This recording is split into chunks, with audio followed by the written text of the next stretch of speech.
Olá, tudo bem? Você já viu aqui alguns testemunhos meus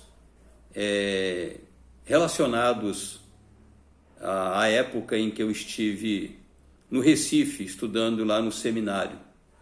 E eu já disse para vocês uma vez que nós tínhamos todas as sextas-feiras aquilo que nós chamávamos culto ao ar livre. Nós saíamos do seminário no começo da noite, íamos para o centro do Recife e lá então nós cantávamos e tinha lá sempre uma pessoa dando um testemunho pessoal, né, de como foi a sua vida, de como era a sua vida e de como naquele momento estava sendo através de Cristo Jesus. E depois se compartilhava a palavra de Deus e fazia apelo para aquelas pessoas que desejassem receber a Cristo, pudessem naquela noite recebê-lo como seu Salvador. E não raro, nesses momentos de testemunho, os jovens contavam a respeito da sua vida pregressa. Muitos, ou a maioria absoluta, dizia de uma vida completamente desregrada antes de Cristo, vivendo uma vida à parte da sociedade, rebeldes contra os seus pais, utilizando drogas, enfim. Eles contavam a respeito da vida que eles tinham antes de Cristo Jesus e depois da transformação que Cristo realizou na vida deles. Pois bem, um dia eu fui chamado para dar esse testemunho, mas o meu testemunho foi completamente diferente do testemunho deles, porque eu não tive uma vida pregressa na bagunça, eu não fui rebelde aos meus pais, eu não tive uma vida à margem da sociedade, eu não tive vícios, né? A minha vida na adolescência e juventude foi uma vida de trabalhar, de estudar, e depois, quando eu fui para o Evangelho, o final de semana, sábado e domingo, eu estava na minha igreja. Então, assim, do ponto de vista de transformação mirabolante do que era um absurdo antes e depois do que era através de Cristo Jesus, a minha vida era completamente da grande maioria absoluta deles. Mas por que eu estou dizendo isso?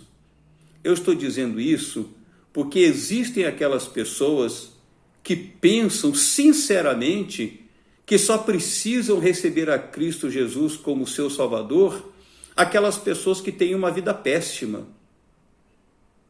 Uma pessoa que tem uma vida à margem da sociedade, né, que vive uma vida completamente corrompida, né, que manchou a sua vida e a vida da sua família com um comportamento completamente desabonado, né, que vive as bagunças da vida, enfim, que comete delitos, mas este é um grande engano.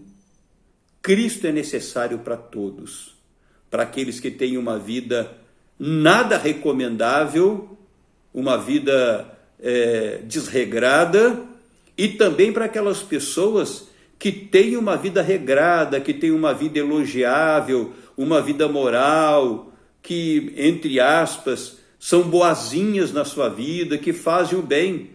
Cristo é necessário para todos. E aí você vai talvez perguntar, por quê? Porque, infelizmente, quer sejamos bons ou ruins nesta sociedade, isto não nos conduz à eternidade. O que nos conduz à eternidade não é o nosso comportamento mediante a sociedade, se somos bons, mas mediante o Senhor Jesus Cristo. Ouça o que diz aqui o apóstolo Paulo no livro dos Romanos, capítulo 3, versículo de número 10. Como está escrito, não há justo nenhum sequer. Ou seja, todos quantos nasceram nesta vida, com exceção do Senhor Jesus Cristo, nenhum foi justo na sua natureza humana, nenhum foi perfeito, todos herdaram a natureza humana e por essa natureza humana se comportam de forma pecaminosa, uns mais, outros menos, mas todos estão contaminados com o pecado. E depois, é o mesmo apóstolo Paulo que diz em Romanos capítulo 8, versículo 1. Agora, pois, já nenhuma condenação há para os que estão em Cristo Jesus. Então, o apóstolo Paulo diz que não há nenhum justo, não há nenhuma pessoa perfeita, por melhor que elas possam viver, ou que ela possa viver dentro da sociedade, diz que não há nenhum perfeito, nenhum justo, e que isso os conduz à condenação, e depois ele diz claramente que nenhuma condenação há para aqueles que estão em Cristo Jesus. Portanto, quem nos livra da condenação não é a nossa bondade, não é a nossa moralidade, não são os nossos méritos. Isto aí é um engano absurdo. O que nos livra da condenação é Cristo Jesus. É por isso que, independentemente da pessoa que nós sejamos, todos os homens, indistintamente, sem exceção, precisam receber a Cristo como Salvador das suas vidas e precisam segui-lo até o final. É Cristo que nos salva e não os nossos méritos. É nisso que eu creio.